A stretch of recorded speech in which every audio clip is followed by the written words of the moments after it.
Hello, Reporter Room investigators. My name is Jessica Davies. Welcome. I'm glad you guys are here. I'm an investigative journalist. I was verified on Twitter before they started selling the blue check marks. I'm also verified on Spoutable and Facebook. My job is to investigate crimes, criminals, and potential suspects and show you guys how to do the same thing. Everything I'm sharing is my opinion. Opinions are not facts. So please subscribe, hit the notification bell, and give this video a thumbs up so I know you were here.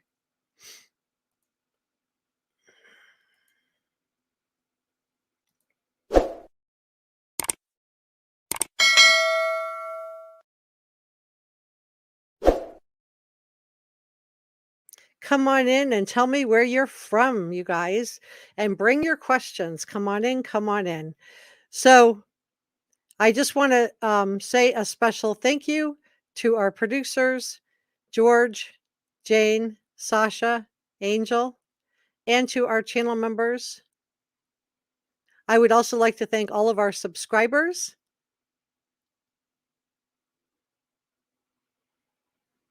and our mods. Our head mod is 6 Cents Amelia, and we would really appreciate everybody keeping it classy in the chat.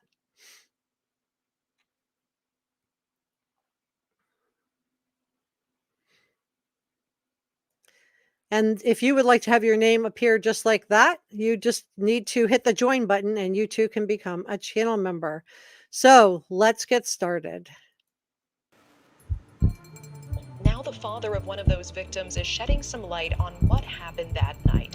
Steve Goncalves says that there is evidence that his daughter Kaylee was trying to escape, but was trapped both by the attacker and another one of the victims. Because the reality is if they cannot prove a motive, it's going to be very difficult to build the case and put Bryan Kohberger kind of the why he was at the scene and why he would do something like this.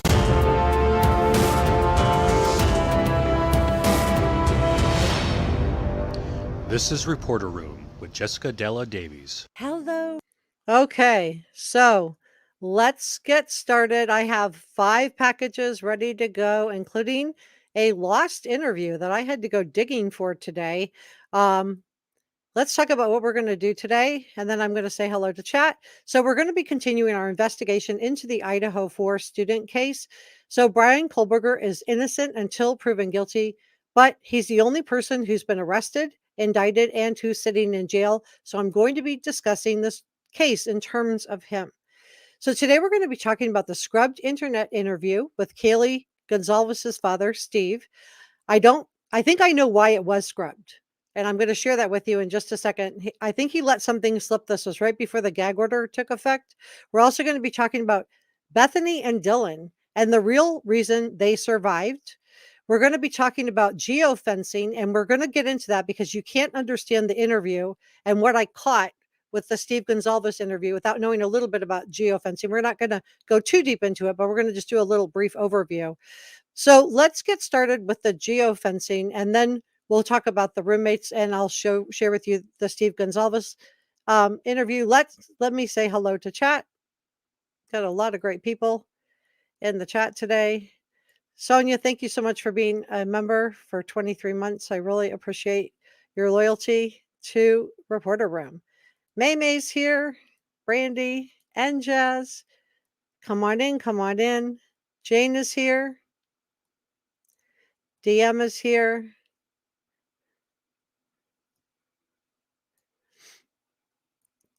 Tara's here. Hi, Joellen. George is here. Heidi's here. Jeff is here. Holly's here. Donna's here. Come on in. Tell me where you're from. Cynthia's here. Joan is here. Come on in, guys. Hello, hello, hello.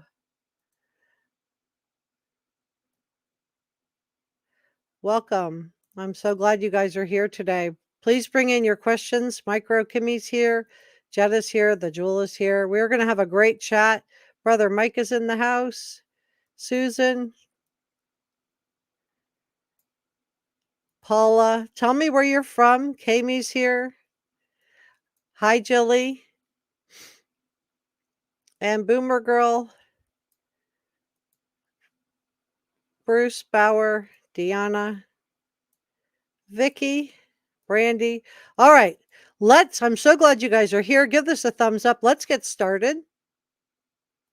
So, as I shared with you, we're going to be talking a little, just briefly, about geofencing, because you need to understand geofencing to understand the interview that I'm going to show you with Steve Goncalves. And then we're going to be talking about Dylan and Bethany, the real reason that they were left alive. And we're going to be talking about why November 13th of 2022. Why that day? Why that date? Why that day? We're going to talk about that. So geofencing, let me go ahead and grab this so I can just share it with you. We're just going to briefly go into this. Can you guys see that okay? So geofencing basically is just a technology that defines a virtual boundary in a real world geographical location. So what does that mean? Basically, let me grab this. I don't want to get too wonky here. The victims. We are going to watch this interview in just a second. Let me just have that loaded up for you guys. Okay, so let's talk about this geofencing. So how geofencing works is, okay, so say if you guys have ever gone with your cell phone, I'm sure you all have, or your tablet or whatever, your laptop, into a coffee shop or to the hospital or maybe to the grocery store, what happens with your phone? It offers to link in with the Wi-Fi that's being projected at the coffee shop or the restaurant or the hospital or wherever you are. It might be at the mall. So that's what geofencing is. And it's just an area of how big that area is that your Wi-Fi will click into. And it can be as small as a store. It can be as small as a house, like the 1122 King Road house. So you guys can see where I'm going with this. It can be bigger. It can be bigger. It can be like the size of a department store or a mall. It can be the size of a city.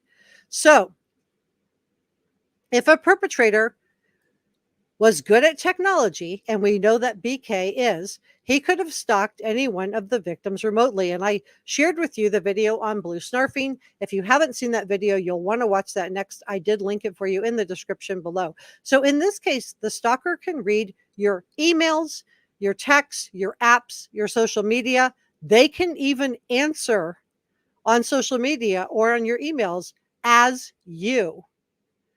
And this can happen without you giving them the password. This can happen without them ever having met you. This can happen with them never having touched your computer.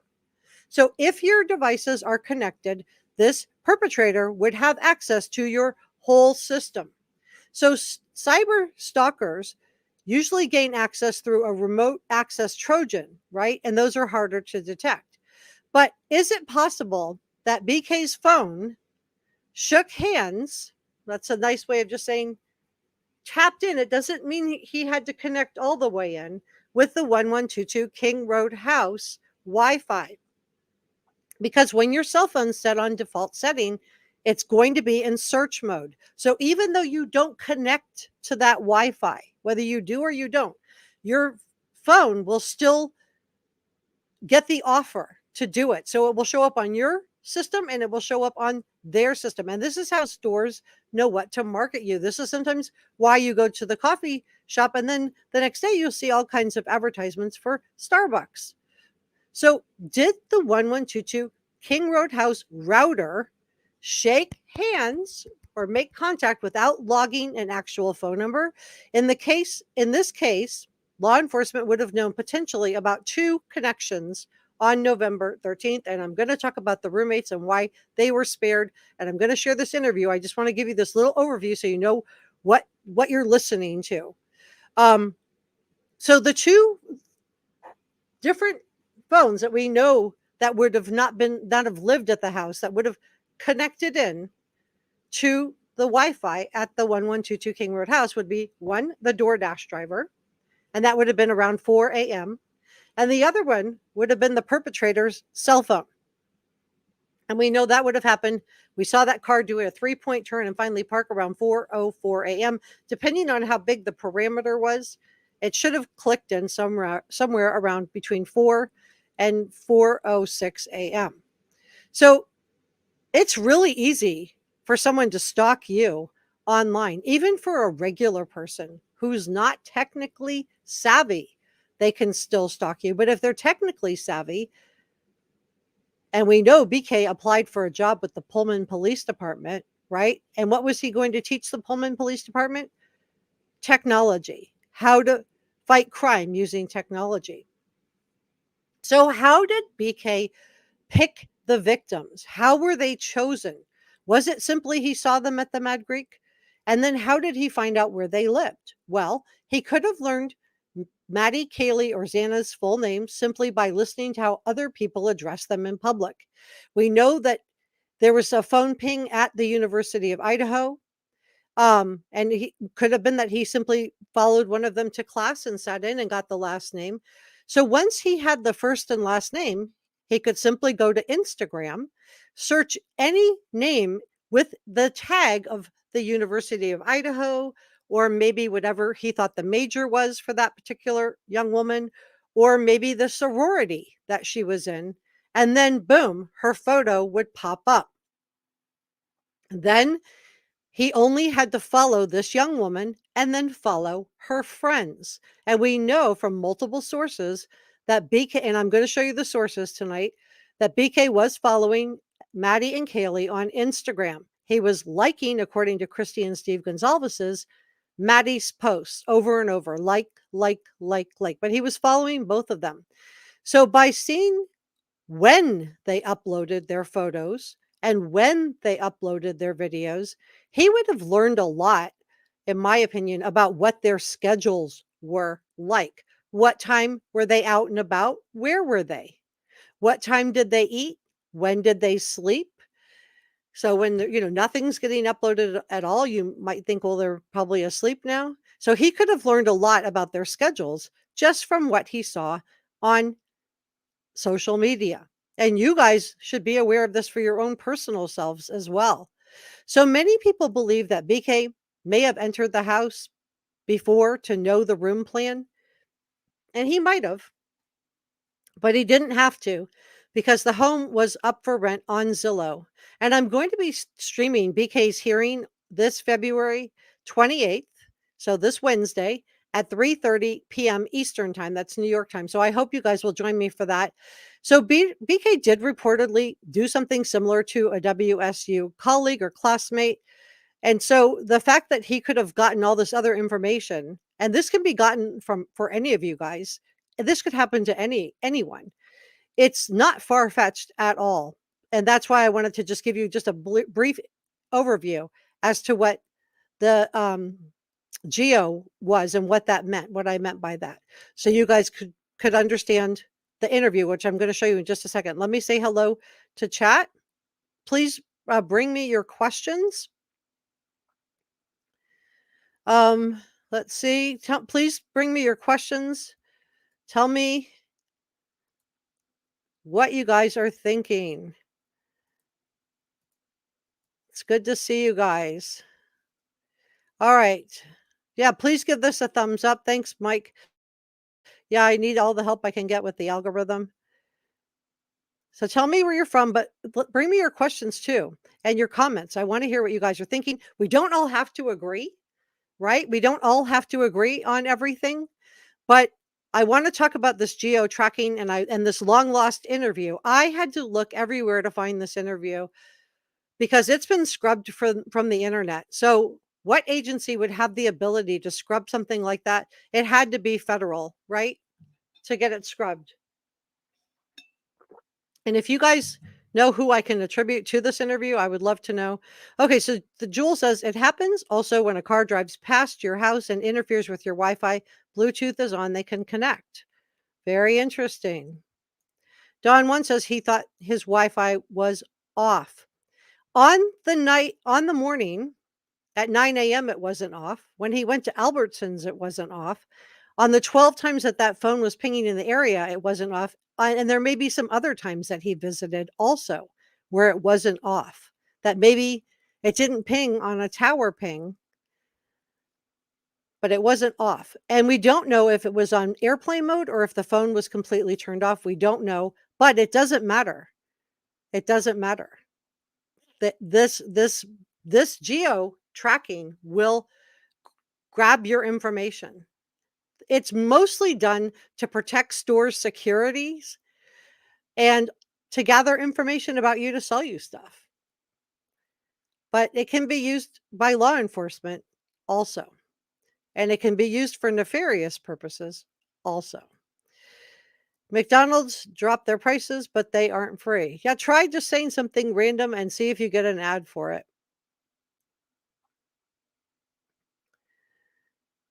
Mike said he's not a free burger. Don't forget burner phones. Yep, that's true. Maybe says if he does exonerate himself, what will they do then? Well, if he exonerates himself, then he's exonerated. There's no double jeopardy. So he would be done and dusted. He would be free. Jetta says, even if it's easy, yes, it's easier even if you didn't log out of a site. So always be sure to log out or close your windows when you're done. Great advice, Jetta. Brother Mike says stalking is so creepy. Yes, it is. And Jess says he was seen at Idaho University sitting in the canteen staring at the girls. Yes, he was. Yes, he was. And I guarantee you his phone would have shook hands or touched or made contact with the Wi-Fi when he was there. Jetta says, I believe he may attempt to defend himself closer to the end of the trial. Could be. Did he said how scary how creeps know how to get all of their social media and then stalk them. Yeah, it's really scary. People, have talked about how open everybody is on social media. And as somebody who's on social media, I am on social media under my own name. It can be scary sometimes. Stacy says, I wonder if he found them by searching for sorority girls. He could have had their first name and typed in the sorority, and it would have narrowed down his search, or University of Idaho and the first name, and then could have just flipped through, 50 or 60 pictures till he got to the right Maddie or the right Kaylee or the right Xana. Oh, okay. Y'all keep it classy in the chat. We don't all have to agree, and I'm just asking for everybody to just be kind. Wolf Angel says, I started turning off my Bluetooth when I'm not using it. That's a good advice. All that glitter says he knew the place, he knew the people. Yes, he did. The Jewel says, I think he was in the house before they all got home. I don't think so, the Jewel, because we see him pulling up in that Hyundai Elantra, pulling up to the house. It circles the house 1, 2, 3 times, and then it does this kind of a 3-point U-turn, and then it parks. So I think he came in after DoorDash delivery. Bob says, the only thing you ever say is he is innocent with every comment you make. I don't say that with every comment, Bob. I don't have a dog in this hunt. I'm not here to say he's innocent or that he's guilty. I'm just going to bring you guys all the information and you guys get to make up your own mind. Welcome, Elboricua. I hope I'm saying that. Hey, Zero, good to see you. Okay, so bring me your questions, guys. Wolf Angel says, I really think he had a short conversation with Maddie on a bench the day of. I don't know. I haven't seen any evidence of that. If I come across anything, I will bring it to you. Bob says, well, all the evidence points to one point of view. Hey, victims first. Okay. The Jewel says, don't forget about yearbooks if he wants to know, and look at the victims. Good point. Stacy says your Bluetooth can try and connect while in airplane mode. Yes, it can.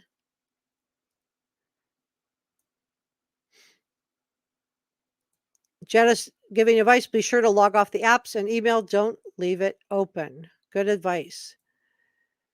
Kimmy says, some people have different opinions. Some like to be contrarians. I wouldn't engage if you disagree and focus on the content thank you so much. That's great advice, Kimmy. Yeah, we don't all have to agree. It's okay to have different opinions, but don't, if you're going to be arguing back and forth with somebody in the chat because you have a different opinion than them, I'm going to probably time you out or ask the mods to just go ahead and time you out.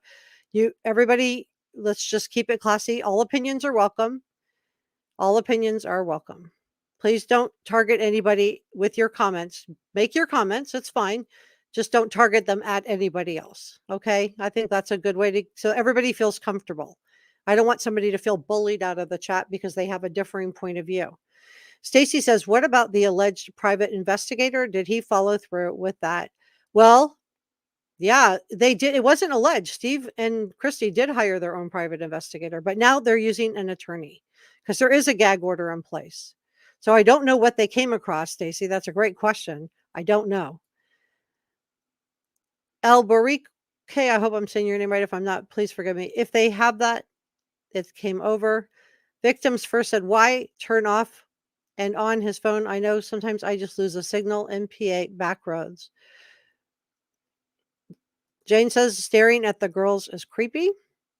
Kimmy says, "You know how they tracked down Audrey through Steven's phone data? It was that precise. The same goes for BK's metadata." You're right, Kimmy. You're right.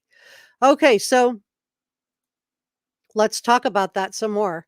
So there was an interview that was done with Steve Gonzalez, that's Kaylee's dad, and he talked about BK's phone touching their Wi-Fi. We're going to talk about that right now.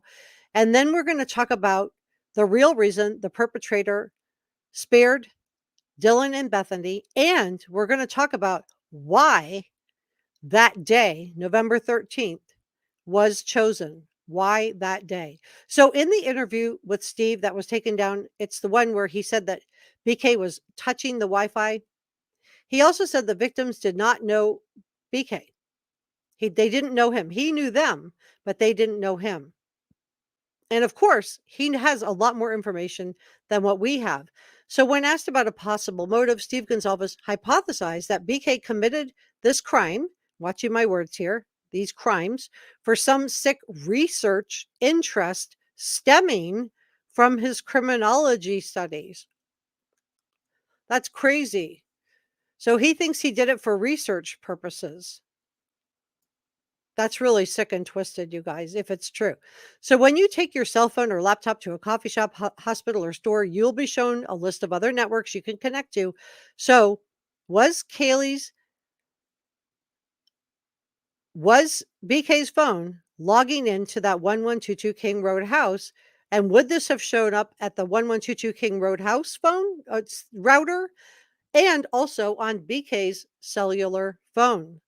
Was that one of the digital footprints? And is this why Ann Taylor has 51 terabytes of information to go through? So law enforcement can see if his phone was offered to connect to the Wi-Fi at the 1122 King Road house. And we know from the affidavit that BK's phone was pinging near the 1122 King Road house 12 times leading up to November 13th of 2022. A lot of people have said, yeah, but that's, a big radius. But he would have no reason to be in Moscow at that time of night, circling that house with his Hyundai Elantra. So, but also if his phone was handshaking in, not just pinging at self towers, it was handshaking in with the 1122 King Road house, then he was there.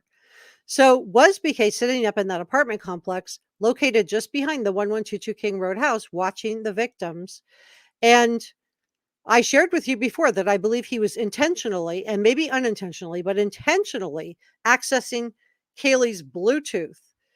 Because remember, he was excellent with technology. And I'm going to be streaming the BK hearing on February 28th. So hit the notification bell and subscribe. We're going to start at 3:30 because I have some more information to share with you guys on this case. So we're going to do like a little 15-minute preview of new information, and then we're going to watch it together. So was Steve saying that the King Road network shows up on BK's cellular other Wi-Fi list because he was so close to the 1122 King Road house that they overlapped? Okay, so we're going to listen to this, and then we're going to talk about why the roommates were spared, and we're going to talk about the real reason why November 13th was chosen in just a second. Let's watch together. Another one of the victims. Because the reality is if they cannot prove a motive, it's going to be very difficult to build the case and put Bryan Kohberger kind of the why he was at the scene and why he would do something like this.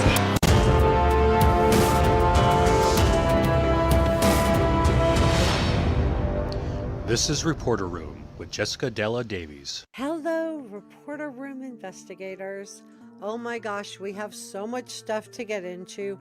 My name is Jessica Davies. I'm an investigative journalist. My job is to investigate crimes, consider potential suspects, and show you how to do the same thing. If you haven't already, please subscribe, hit the notification bell, and give this video a thumbs up. Let's get started. Oh my gosh, you guys. We have so much stuff to get into. Today, we're going to continue our investigation into the Idaho student Bryan Kohberger case. We're going to be discussing a scrubbed interview from the internet with Kaylee's father, Steve Goncalves. Now, I think I know why it was scrubbed, because Steve lets something important slip. We're also going to be talking about geofencing. This is what happens when you enter a hospital or a grocery store or a coffee shop. You know how you're offered to log into their internet? Well, this uses a digital footprint, and I'm going to show you how law enforcement used this to track Bryan Kohberger. So this interview with Steve Goncalves disappeared off the internet, and I'm going to play it for you in just a moment because he has so much more information than we do. So please stay with me. So in this interview, he lets something slip. So let's talk about geofencing. So geofencing requires communication technology like a Wi-Fi, cellular data, right? So once a marketer sets up a geofence, this is a pre-programmed action that's automatically triggered when you enter the coffee shop or hospital or grocery store with your mobile device, your tablet or your cell phone. You're offered a chance to log in to their router. Now, whether you accept it or don't accept it, a digital footprint is left behind. So in geofencing, this is a virtual boundary that can be created around a geographical location, such as a building or a store or a mall. So if a perpetrator was good with technology, and we know that BK is, because he applied for a job with the Pullman Police Department to teach them technology for criminals. So he could have been stalking any one of the victims remotely. And in this case, a perpetrator can read your emails, texts, apps, and social media, and even respond to other people as you without ever having physically met you or touched your computer. So if your device, think about that. They can respond to other people posing as you without even meeting you or getting your Wi-Fi password or touching your computer. Just think about that for a second. These are connected. Really, he can get, or she can get, a hacker can get access to the whole system. So cyberstalkers usually get access through a remote access Trojan, and these can be hard to detect, but it's possible that BK's phone shook hands, I'm putting little quotations around that, with the 1122 King Roadhouse Wi-Fi, because his cell phone was probably on its default setting, and therefore it would have been in search mode. So did the 1122 King Roadhouse router record a handshake without logging in to BK's phone? In which case, law enforcement would have known about two important connections. The first would have been the DoorDash driver's personal cell phone, and the second would have been BK. Now, we know the DoorDash driver dropped off food around 4 a.m., and we know BK did a 3-point turn after circling the house 3 times and finally parked around 4:04 a.m. It's easy to stalk someone online, even for a regular person who's not that technically savvy. Now, BK could have learned a lot about Maddie, Kaylee, Xana, but he could have learned their full names by simply hanging out around the college campus, listening to how other people address them in public or address them in class. He could simply go to Instagram, search any name with the University of Idaho tag in their image or photograph, or a sorority tag, and then he would have found the young woman's photo that he was searching for. Then BK could simply follow her, and we know he was following some of the victims on Instagram. He could follow her friends, and so for those of you who have been asking me for proof, this is all the sources. I'm showing them all on camera to you right now of all the connections that BK had to the victims. This isn't everything. This is just what I pulled up. In this case, we know from multiple sources, including Steve and Christy Goncalves in their interview with Dateline, that BK was following Maddie and Kaylee on Instagram. And by seeing when they uploaded their photos and videos, he would have had an opportunity to learn a lot about their schedules. He would have known when they were awake, when they were asleep, when they were out in public. Now, if the victims were following family members, then he would have even been able to get the hometowns where they lived. And I'm going to play that long lost Steve Goncalves interview for you in just a moment, so please stay with me. Is Ann Taylor and the BK defense team, are they stalling, or do they legitimately have so much information that they need more time to go through with it? And what do you think about prosecutor Bill Thompson going for a capital case? Are they overcharging in this case, or do they have a lot more evidence that we just have not seen yet?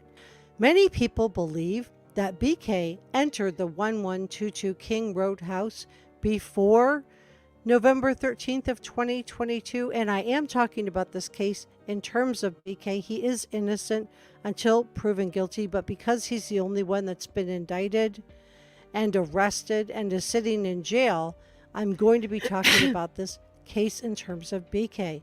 So many people believe he entered the house prior to November 13th of 2022, but he didn't have to, because this house had photos up on Zillow from when the home was for rent. So BK reportedly did something similar to a WSU colleague. And so do you guys want me to show you the receipts on that too? Because I've been getting questions about that. Because I can show you that really quick if you want. The WSU colleague. If you want, I can show you that, and then we can come right back to the video, because I've been getting a lot of questions. That's not true. That can't be right. It most certainly is. It did happen. Let me just show you the receipt real quick so that I'm showing you all the receipts. Let me grab it. And then we're going to get back to this, because I have this interview with Steve. But let me show you the receipts, because I know you guys. Okay, so this is another source. I showed you multiple sources on this. This one's the Daily Beast. So BK broke into, this is a friend's home, and spied on her for months before November 13th of 2022. Just months before the November 13th, I'm watching my words, BK reportedly broke into a female friend's apartment and moved her items around without stealing anything, all in a scheme to manipulate her. This is according to Dateline NBC. When the woman who he met at Washington State University asked him for help because he tended and befriended her, BK apparently suggested that he would install surveillance cameras in her house. He got her Wi-Fi password, and authorities believe that he accessed her video cameras remotely. So he was using her security cameras to watch her. Ex-profiler Greg Cooper weighed in. He told Dateline that BK was upping the ante with his offenses and planned his ploy. This was against this unnamed woman. She is now speaking out. I don't have her name yet, but my understanding is she's angry that charges about what happened to her have not been brought against him. She is wanting charges to be brought against him for this. And FBI profiler Greg Cooper says BK orchestrated it so she would come to him, and that he would be able to help her, and that he would have the hero image. But it was just another level of power and domination and control over another person. This episode also revealed that BK, who was indicted, allegedly purchased a K-bar knife and sheath before moving to Washington State University. I told you guys that he purchased it in April of 2022 from Amazon, and they pulled up the receipts. Let's go back to the video. I just wanted to show you the receipts on that because I just want you guys, it's not hearsay. Okay, it's not hearsay. Hearsay is if I just say it. Showing you credible sources, journalists and journalistic sources. This is a journalistic channel. So if you just want to have unnamed sources or just have me spout off my latest theory from watching somebody else's video about it, there are lots of channels and lots of people who will give you that. I put a lot of time and effort into researching this out for you guys, and it is a credible journalistic source. They would have vetted who this was, and multiple sources, multiple journalistic sources have come forward with this information. So I just want to say that, and let's continue on with this video. Staged a break-in at her house. He tended and befriended her. And then when she reached out to him because nothing had been stolen from her house, he offered to install a security system, got her Wi-Fi password, and used her own cameras to reportedly spy on her. Connie, it is proof. I'm not going to have a video of him literally doing it, but the law enforcement has said it's true. So it is proof. So why was Kaylee's father talking about BK's phone touching their Wi-Fi? Well, let's look at this interview that was scrubbed from the internet. And if you haven't seen my video on Blue snarfing and Kaylee solving her own murder, you will want to watch this next. I will link it for you in the description below. So Steve Goncalves lets it slip that BK, quote, touched their Wi-Fi. So let's play this long lost interview. I mean, it's like 19 miles. I mean, I'd be shocked if these guys didn't cross each other in grocery stores and just everyday life. So I'm not going to be that surprised that there's going to be some type of thing that comes up in, I've said it, whether it's a grocery store or coffee or something. I mean, if he was over there for a Remember BK went to Albertsons? Remember that? year, I'm assuming that he followed them and he may have figured out what their patterns are. And then, he tries to bump into them, or he tries to hang out in those spots and, coordinate, trying to cross in. But I don't know how important they really are at this point. I just know that it happened, and we may figure it out as the case develops. That kind of just tells you who he was, because he wasn't tied to everyone in that room. Ethan wasn't supposed to even be there. And, from what Ethan went through, that this guy just wasn't a man of character. He was just poorly built. And, there isn't going to be some kind of connection that I would think that would explain this. Like, behavior could explain somebody being this brutal to another human being. I mean, he was probably obsessed with just their overall looks and their social media accounts and the fact that they were close. So then the interviewer asks him what he thinks about how close BK had been to the house. Listen to Steve's response. Yeah, and close enough that he was touching their Wi-Fi, that his phone was touching their Wi-Fi. Yeah. And I think it's that comment right there why I could not find this interview. I knew this interview existed because I'd seen it being discussed on Reddit. I found it on TikTok. I had to dig everywhere to find this interview for you guys. So you know how close that is if you've had a laptop. I'm just going to play it one more time. Trying to cross in. But I don't know how important they really are at this point. I just know that it happened, and we may figure it out as the case develops. That kind of just tells you who he was, because he wasn't tied to everyone in that room. Ethan wasn't supposed to even be there. And, from what Ethan went through, that this guy just wasn't a man of character. He was just poorly built. And, there isn't going to be some kind of connection that I would think that would explain this. Like, behavior could explain somebody being this brutal to another human being. I mean, he was probably obsessed with just their overall looks and their social media accounts and the fact that they were close. So then the interviewer asks him what he thinks about how close BK had been to the house. Listen to Steve's response. Yeah, and close enough that he was touching their Wi-Fi. That his phone was touching their Wi-Fi. Yeah, so you know how close that is. If you've had a laptop, you walk out in your front yard, you're not going to get too far. Close enough to touch their Wi-Fi. Close enough to touch their Wi-Fi. And I think that's why this interview is not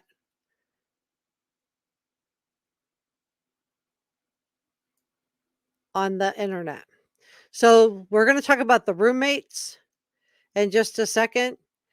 If you, so even the students, so even if these students had their router on some type of a lockdown, even if BK's phone couldn't connect to Kaylee's Bluetooth, which I believe it was, I do believe that he was using the blue snarfing. I believe that's the photos that we're going to find out about on his phone. I believe he got those off of her computer.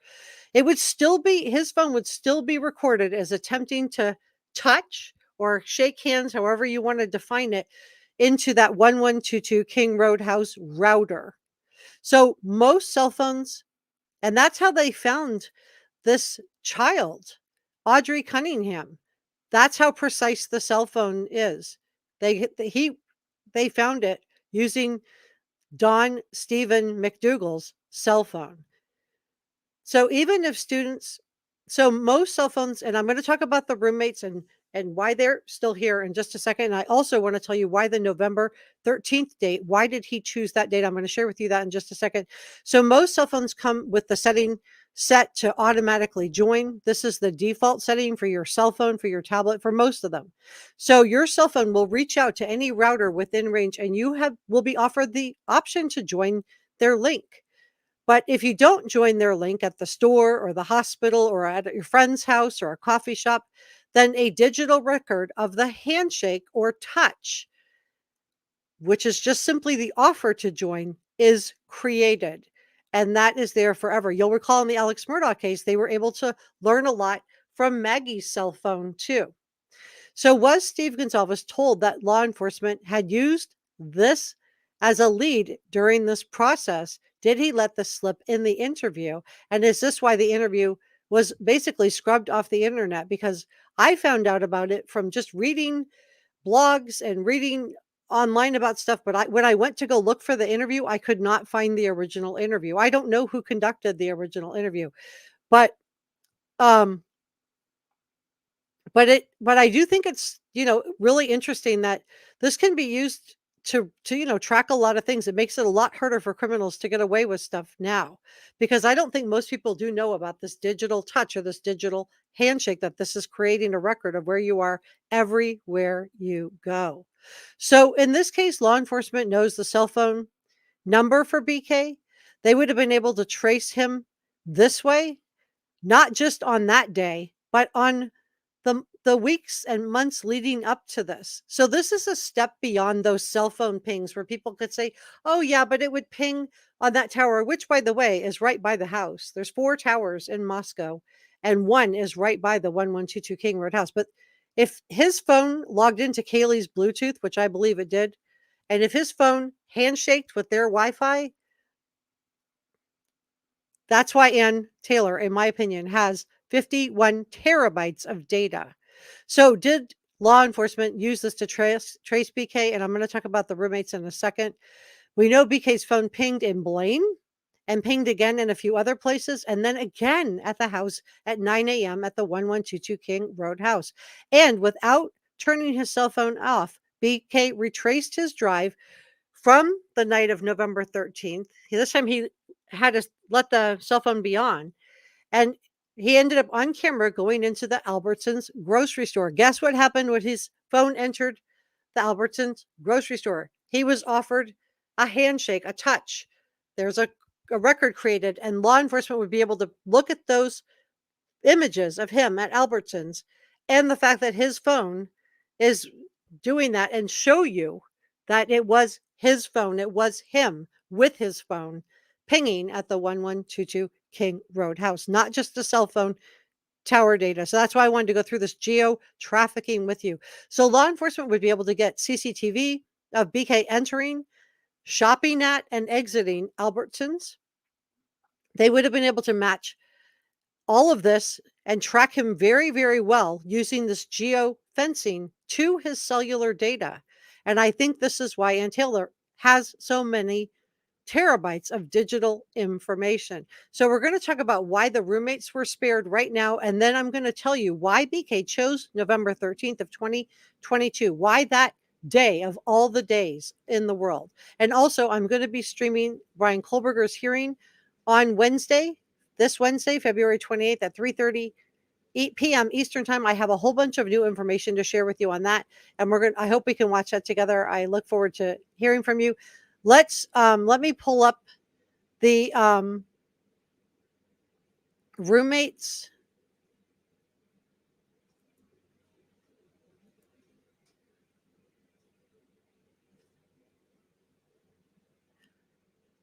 Oh, yep. Let me see.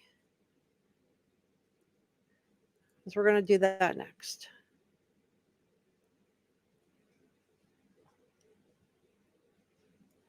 Okay. Can you guys see that all right?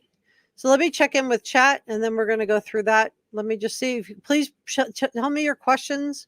I'm want to know what your questions are. I'm here to answer them to the best of my ability. Want to hear what your opinions are. We don't all have to agree. It's okay. If somebody disagrees with you in chat, please don't go after them and shame them out of the chat. We want everybody to feel comfortable to be part of this chat. So Truth Exposed says the frat theory is dead. If people really believe that multiple young people wouldn't break under these seasoned FBI and state interrogator pressures, then you're not being logical. I agree. I think that we can let that go along with the tunnels under the house. Can people let that go now? Because they knocked down the house and there were no tunnels, right? Ken says, sure. Detra Ed says, cell phone technology is so helpful. It sure is. And it really helped find Audrey Cunningham, didn't it? Stacy says, so it's like touch DNA. I don't see how it's like touch DNA at all. No, touch DNA is DNA. This is not the same thing. Cunningham. Yeah, Audrey Cunningham was an 11-year-old girl that disappeared with her babysitter. Yeah, they found her. Joan Kelly says, your phone is always searching for Wi-Fi to connect to. You're right, Joan. Norma, and we're going to talk about the roommates in just a second. And I'm going to talk also about why November the 13th was chosen. Norma says, frat boys have a problem with the young guy that was unalived. No, I don't think so. There's been no evidence to support the frat boy theory. If there was, I would bring it to you. I don't have a dog in this hunt. I'm not here to try to tell you one way or the other. When I covered the Alex Murdaugh case, I was accused of being anti-law enforcement. When I'm covering the Bryan Kohberger case, I'm being told I'm pro-law enforcement. I'm neither. I'm a journalist. I am going to bring you all of the credible information, and you guys can make up your own mind of what you guys believe. I'm not here to tell you one way or the other. I'm just going to share you all the information from credible sources, multiple sources. So even if you don't like one, I showed you tons of other ones. Jeannie says, BKPA class had a crime house to detect, which includes red herrings to throw law enforcement off. I think no, it wasn't. It was the K-bar knife was found underneath and to the side of Maddie. It had his DNA on the inside snap. So this would have to be the most unlucky guy in the world to have your DNA at the crime scene, to have your car circling outside, to have your cell phone pinging, to have you on CCTV camera going to and coming back from the crime scene. Sorry, I don't think so. I don't think so. And I think there is going to be more DNA evidence. Denise says, I have a thing on my phone and at the end of the month has tracked wherever I've been. Exactly. Exactly. Joel says, did BK use the same technology on a neighbor's person in the past? Yes, I showed that. I showed one of the articles. There's multiple articles. It was reported out by Dateline NBC, and I showed you one from the Daily Beast today. Marilyn said, is the handshake possible if the Bluetooth and Wi-Fi are turned off on a phone? Yes, the Bluetooth doesn't really have anything to do with it. This is related to the router. Now, I believe he was logging into Kaylee's Bluetooth. I do believe that. I think that's why law enforcement has kept her Bluetooth. But yeah, it's possible. If he put the phone in airplane mode, it would still handshake. And on the times that the cell phone was pinging, and people have been saying, oh, but it wasn't, it could have been off bouncing off of any tower. It wasn't necessarily pinging that he was going to that house. If his phone was touching in multiple times on that house at the 1122 King Road house leading up to the crimes, that is going to, and then we have the CCTV of his car circling the house and parking, and we've only seen the Linda Lane footage. We know from just the sources that I've shown you that Washington State University campus police and the Pullman Police Department were provided with 5 different camera images to help narrow down the search early on. So there's going to be more, there's going to be close up of his license plate or of him driving that car. True Crime Cult says, I love your opinions. You seem to be a smart person. There are people out there that don't believe the roommates, in my opinion. Well, we're going to talk about the roommates in just a second. And Jess says we have to deal with facts, not rumors, to get to the truth. I agree. I'm just following the evidence, guys. That's all I'm doing. Detra says, I think he thought it might be too dark for that camera to see his car. How wrong he was. Sirius Black says, if you take all the evidence that we know of so far, it only points to one person. Exactly. I mean, at this point, I've heard there's tunnels under the house. There's people parachuting in. I've seen like all kinds of theories in the comment section, and a lot of your theories are really, really good, and they fit and they track with what we know so far, because we're only seeing the tip of the iceberg. But the idea that somebody parachuted in and landed on the balcony of the house with all the trees around it and the wires, and then somehow didn't wake up anybody inside the house, and just landed with a thud and didn't come crashing. I mean, that's, and that they were tunneling under the house. I mean, I think we can let some of these things go now and just start focusing more on what's really going on. I hope we can. Wouldn't Bryan need to know the password and connection to connect to their connection? No, not at all. No, that's why I went through the blue snarfing to show you how easy it would be to access Kaylee's Bluetooth, to log on and look at her emails, her photos, anything she had stored on her computer. But what Steve's talking about, this touch, this handshake, you don't need anything for that. Nothing.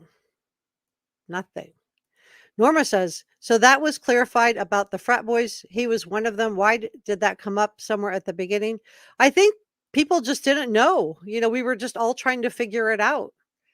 And when, so people were just throwing theories out there. But then the theories have kind of taken on a life of their own. And they say it's easier to convince people of a lie than it is to convince people of the truth. And so I just want to bring you guys all the credible evidence based on information that we have from credible sources that have been vetted, not someone that's just calling into my show claiming to be so-and-so, but someone who's been vetted by journalistic sources like Newsweek, like the Daily Beast, and there's good Dateline NBC. I just want to bring you so you guys can decide for yourselves what you think. Brother Mike said, most simple are the simple, like the Sony 001, and then the owner would put a name on it, like Kaylee's speaker or something like that. So BK pulls behind the house and looks at all the Bluetooth devices. Right. But what I'm talking about today, the geo tracking, is separate from the Bluetooth. I do believe he was accessing her Bluetooth. I believe he got through via a hotspot. But the geo tracking is going to make it very hard for the defense team to say that his phone could have been pinging off of any one of the 4 towers in Moscow, Idaho. It's going to narrow it down to the fact that that phone, BK's phone, was giving a touch or a handshake or a check-in to the 1122 King Road house, which brings it from here into a very small circumference of where he needed to be, just within 50 feet of that house. This explains him wearing the gloves, touching everything. Well, that would be the touch DNA. I mean, he knew he lost the knife sheath, in my opinion, so he was wearing gloves because he didn't want his DNA. How far of the range on the router? It varies. And as I shared with you at the beginning, Don Juan, it can be as small as, like, your house is probably going to be 50 feet, maybe less. And if you're in a city, it could be, a city could put one out that's bigger. It depends. Each router is different. But this was a personal router. This wasn't a business router.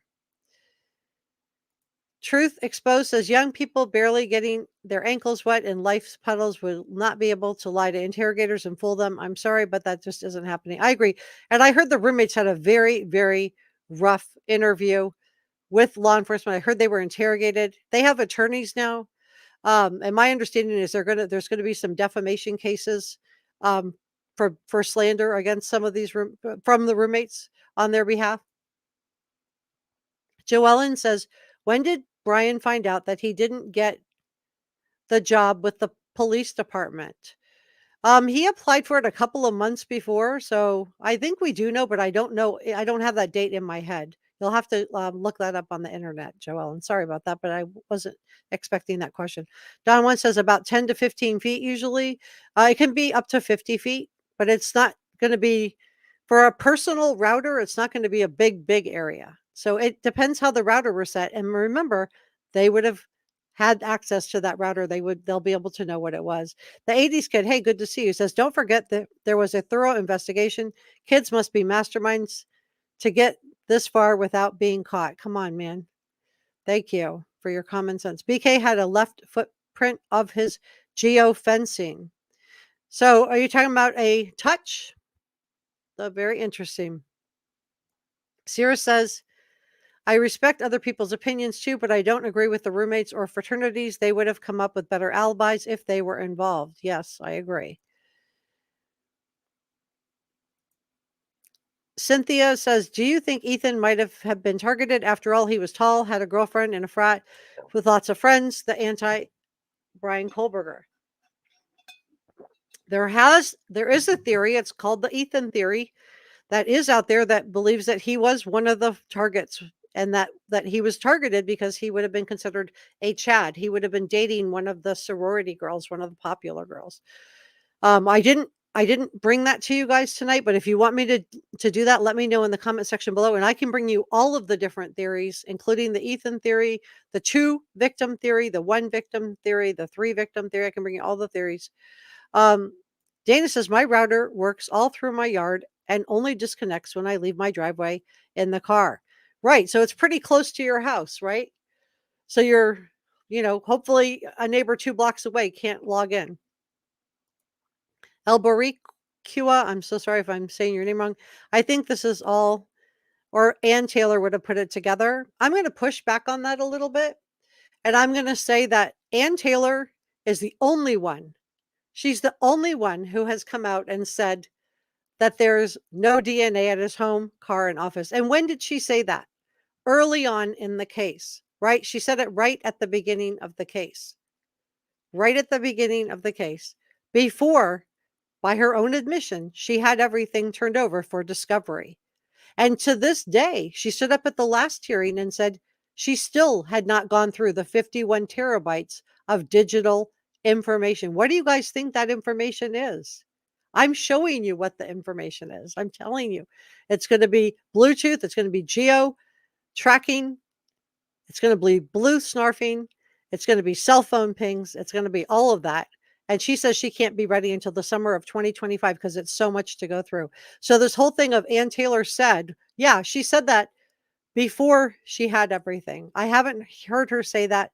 And let's see if she says it at this hearing. I'll be very curious to hear what she has to say about that. The Jewel says, I don't some realize how close that is. You don't realize how close that is. Yeah, it's really close. BK is a narcissist. They don't believe that they will ever be caught. And I shared with you a little bit about the psychology of psychopathic people and narcissism. It's one of the characteristics, and about how they don't feel fear and they don't feel anxiety the way that you and I do. And we know that he fits into this because of his own posts on the visual snow. And on the XR post, when he talks about the visual snow, he talks about feeling like a sack of meat. He talks about his father, that he's a good man, but he doesn't feel feelings towards him. He views him and other people as sacks of meat. This is depersonalization. This is very, very alarming. And now in a teenager, you would not diagnose them as a psychopath. And I'm not diagnosing them. I'm not a psychologist. It would be oppositional defiance disorder. But I believe that we had perhaps a budding psychopath coming. Joan Kelly says, in my house, I have to have Wi-Fi boosters because I can fall out of the Wi-Fi range of 10 to 15 feet. Lesko says, my router disconnects around 2 miles. You can see how each one is set differently, but law enforcement is going to know how this house router at the 1122 King Road house, what its parameters were. Susan says, why be here if you don't trust Jessica? Oh, that's okay. I don't mind questions. I just don't. I get a little bit frustrated when people are just when I hear stuff about tunnels underneath the house and parachuting in from a helicopter above or something like that. That's where I just kind of go, come on, guys. Bo says, hey, Bo, that interview with Steve Gonzalez that got removed, he mentioned BK's Wi-Fi connected with the girl's Wi-Fi. BK would have been up to 30 feet from the house. That's really close. Yeah, it's really close. Leslie seconds that. Thanks, you guys. Don one says, yeah, so depending on the boosters, it's hard to know the range. Victim first said, did anyone have a smartwatch? Yes, Kaylee did. Kaylee had an Apple Watch, which is why I believe that her Apple Watch and her laptop and her Bluetooth have not been returned to her, because I believe, and that's why I went through the blue snarfing with you guys a couple of weeks ago.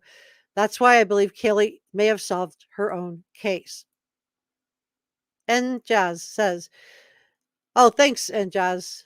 Please give me a thumbs up if you're enjoying this coverage. I do a lot of research. I'm not just coming on and pontificating and making up theories. I'm actually spending days researching this stuff before I bring it to you. I really do put a lot of effort into it because I believe you guys deserve credible information, and I believe you deserve all of the information so you can make up your own minds on what you think happened.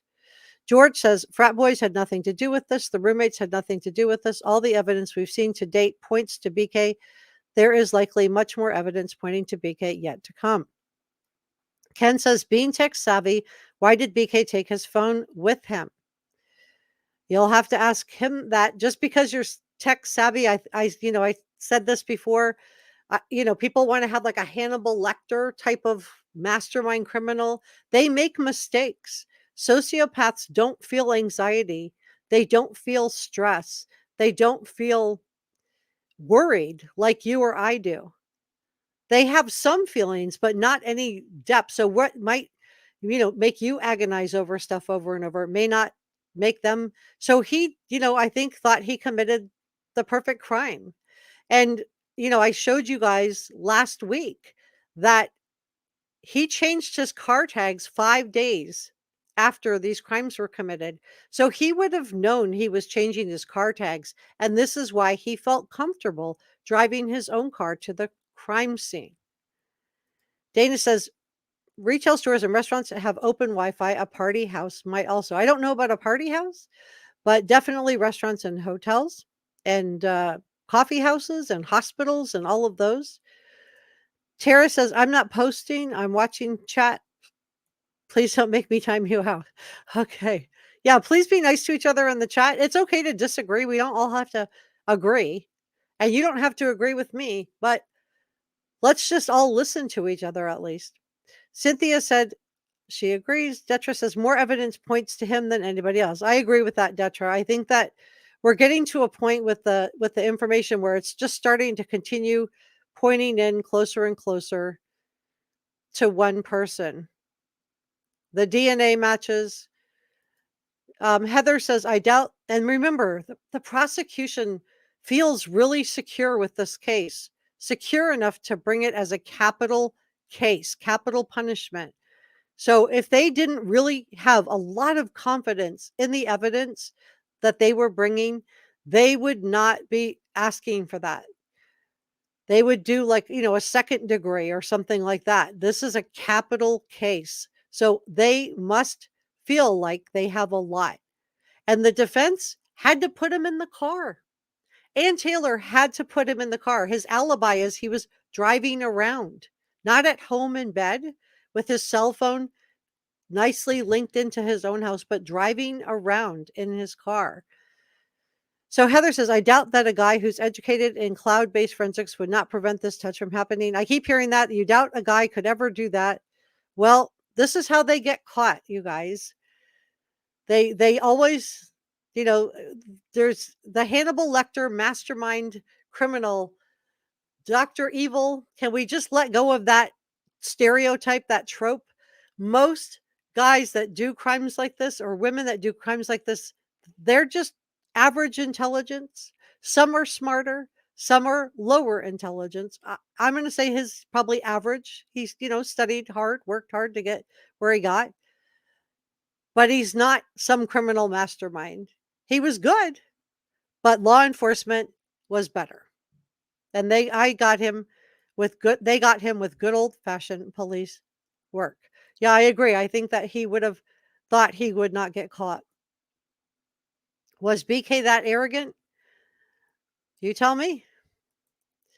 Leslie says, Jessica researched all this information. She's not just blowing hot air. I'm bringing the information and I'm bringing you the sources. I've showed you all the sources of all the different contacts he had tonight. I've showed this in past videos, but I just thought, let me just show it again. It's data DNA. It's touch DNA is what it is. Are you talking about the touching of the cell phone to the router? Yeah, that would be data. I guess I see what you're saying. I'm following you. I couldn't understand what you were asking me before. Sometimes I don't understand what you guys are asking me, and you guys could just clarify it. 2 towers. There's 4 towers that his phone could have been pinging off of. And 1 tower is really close to the Moscow 1122 King Road house. Thanks, Cynthia. So why were the roommates spared? Yeah, let's talk about that. Let's dig into that. Okay, and then I'm going to tell you why the November 13th date was saved. So let's talk about this. Why were the roommates spared? Why were they not done away with? So this is the FBI agent. Her name is, let me see if I can get her name. Her last name is Walder. And she said that in the affidavit leading to BK's arrest included the statements from the surviving roommates who heard crying. We already know that. We've talked about that before. So based on the evidence that was released to the public, probable cause affidavit, she says that she believes that the assailant planned on doing away with all 4 of them, or expected all 4 of them to be there. So she feels like, and we also, and I shared with you last week that BK was following the victims around town. I put that into a video. You can check that out. I showed you my sources. So he was following Kaylee, Maddie, Xana, and Ethan around town. So Ethan was included in that. So her theory is that that the assailant may have been in such a daze and such a state that he just walked by the roommate and didn't necessarily see her. People have always asked about the dog too. Why was, if somebody was going to do away with humans, why not do away with the dog? Because Dylan says she heard a dog barking. Now, I don't know if it was Murphy, the dog that was barking, or if it was a neighbor's dog. We know from on the camera. And then let's talk about Dylan's state of shock. We've been hearing, but that 8 hours she was frozen in shock phase. It's a really common human response when you're startled to just freeze for a second. If you've ever been in a car accident, you might notice where everything feels like it's in slow motion. It doesn't mean she was frozen for 8 hours, because she tells us in the affidavit that she locked her bedroom door. So she's startled at seeing a strange man in the house. Dylan was just 19 years old. Was the newest roommate. And so she would have been startled It can take up to hours to wear off, but I don't think in this case it was. I don't think it took her hours. And the FBI agent Walder says, I know a lot of people are sort of upset. My source on this is Newsweek for her not calling the police, but it's really hard to put yourself in a situation like that. I'm not sure at the top of her mind she had thought that her 4 roommates had been, I'm going to watch my words here, done away with. So they believe, this is the FBI, if a formal FBI agent believes that Maddie's room was entered first. And I believe that if Maddie was the target, then that may be why Murphy the dog was left alone, because he was in Kaylee's room. So Maddie, what he wouldn't have been expected was for Kaylee to be in the same room with Maddie. And she says this is her hypothesis, but this is an educated hypothesis.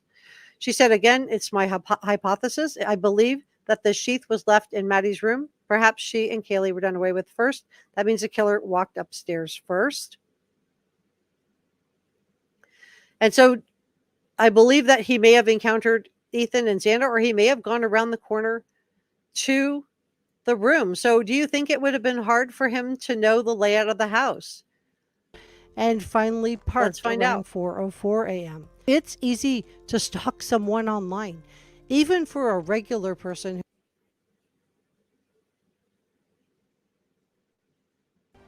that was scrubbed from the internet.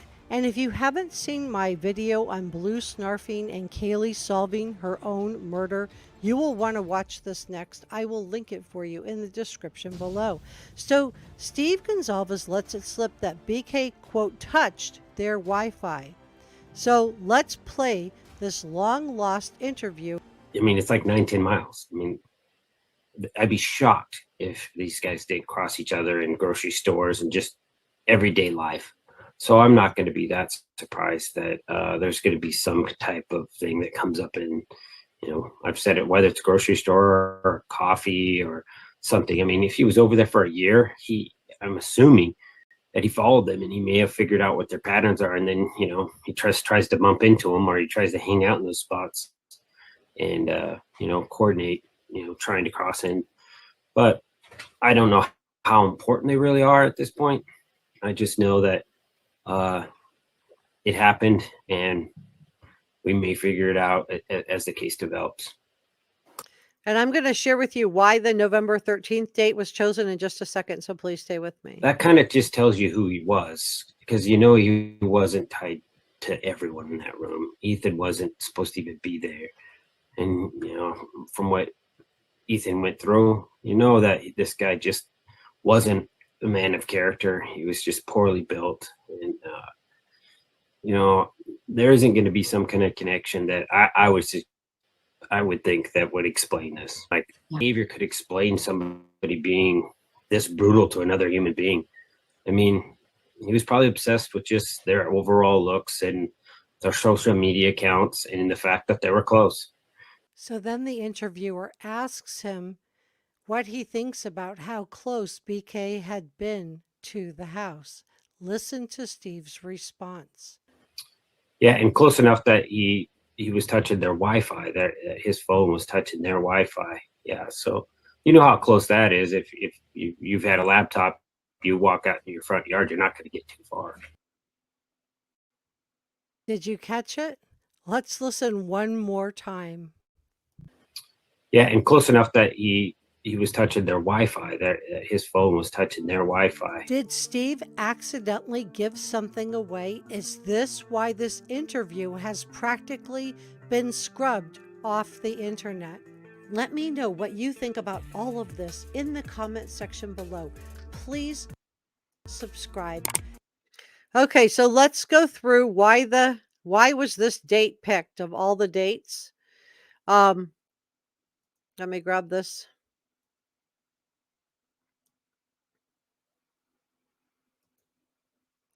Hold on one second. Oh. All right. So let's talk about that for a second. Okay. So why was this November 13th? And please don't forget, I'm going to be streaming the hearing on February the 28th. That's this Wednesday at 3:30 Eastern time. And it would be nice if we could all watch together. So why was the 13th day chosen? Um,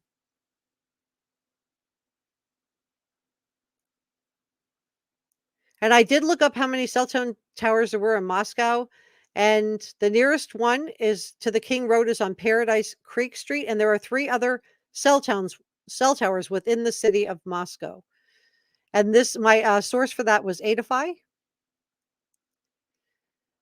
And Ann Taylor was not correct when she said BK had no connections to the victims. I just showed you that. He had multiple connections, but she also claimed this before she had all of the discovery.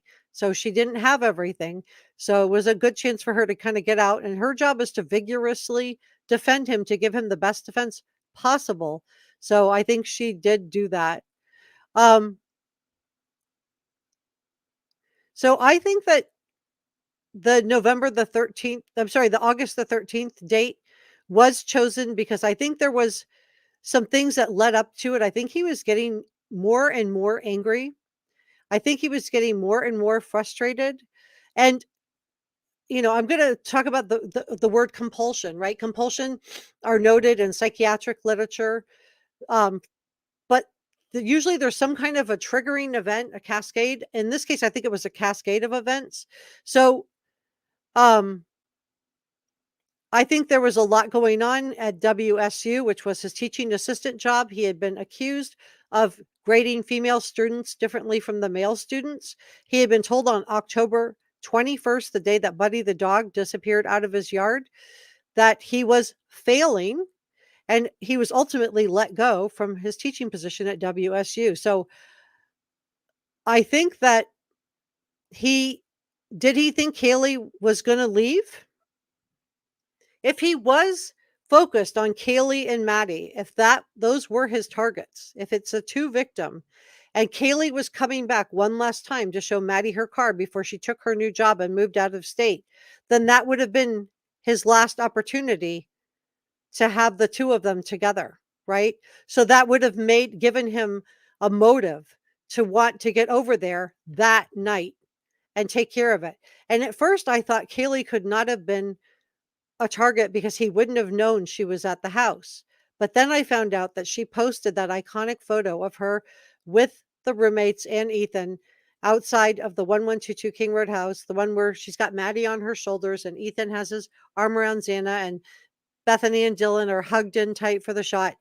That was posted around 8 p.m. to Kaylee's Instagram. So he knew she was at the house. So he wouldn't have known that Kaylee was coming back. So I do think it's too much of a coincidence that November the 13th date was chosen when it was going to be Kaylee Goncalves' last night at the 1122 King Road house, her last night in town. She would have gotten up the next morning. She would have taken Murphy and she would have left for her future job, her future life. And we would have never known her name. And her parents and it would have been spared a lot of grief. So I think that may have been, in my opinion, that to me is the best theory that I have found as to why that date was chosen, that it was a compulsion, that he felt compelled to do it because of the fact that that was going to be her last night in town. If you have a different theory, please let me know in the comments section below. With that said, I'm going to leave it there. I'm going to do a members only live stream on Wednesday after we do the hearing. So we're going to do that at 3:30 and I look forward to seeing you guys then. Thank you so much for joining me today and I will see you next time. Bye.